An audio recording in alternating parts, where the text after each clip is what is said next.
All right, let's talk about the 80-20 rule for a minute, or, well, probably more than a minute. But this is something that I've come across, I guess, a few times over the years, and it recently pops up a couple of times in the Adolescence Netflix series show, which I just got done watching. Good show, by the way, if you've not seen it. I'm kind of late to the party, I know, but if you haven't seen it, if you're later to the party than I am, you've not seen it yet, worth watching, definitely worth checking out. Really great way of telling the story. The whole kind of single cut thing, great. So yeah, worth watching. But anyway, they brought up the 80-20 rule, which is 80% of women are attracted to 20% of men.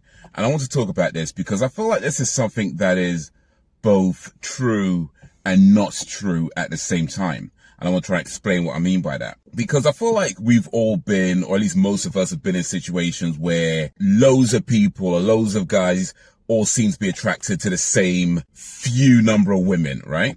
Or the other way around, loads of women were all attracted to the same few number of guys, and everybody else is kind of just sat by the wayside, just like on the outside looking in, that kind of thing.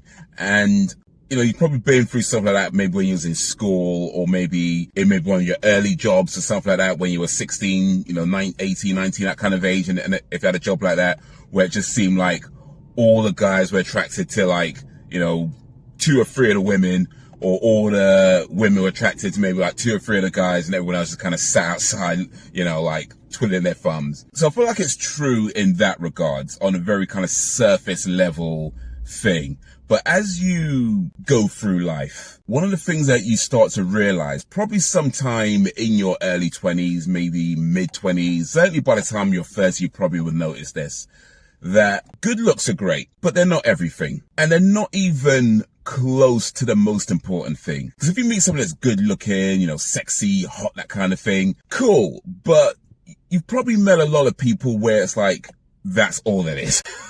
You know what I mean? Like, you meet somebody, they're hot, they're sexy, they're banging. You talk to them for a couple of minutes and it's like, oh, that's all they are. Like, that's literally all they are.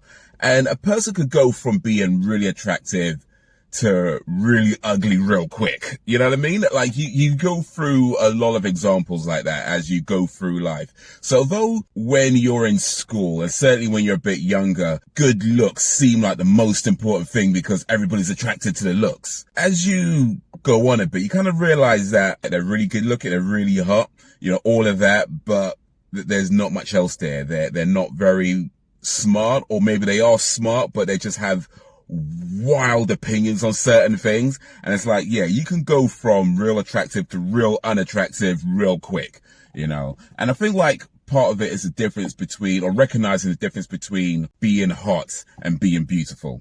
Because you can meet somebody who doesn't have those sexy, hot looks, but then you get to know them a little bit and you feel that attraction to them because there is something more there. There is that depth there. They aren't just, surface. Like there's something beneath that. And it becomes much more attractive, on that level. Because whereas being hot or being sexy is just how you look, beautiful is everything, right? Like who you are on the inside, the outside, how you treat people, how your general attitude, everything. It's the whole thing.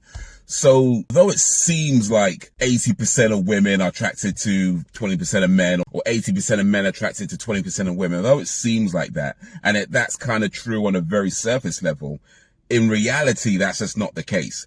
And I'm sure in real life, people who don't fit those sexy, hot looks, but they're still meeting people and able to form good, healthy relationships with people, because all that stuff that the TV tells you about, you got to look this way, or the magazine show these kind of women, and the media kind of presents you a range of people that is very narrow, a very narrow range of people.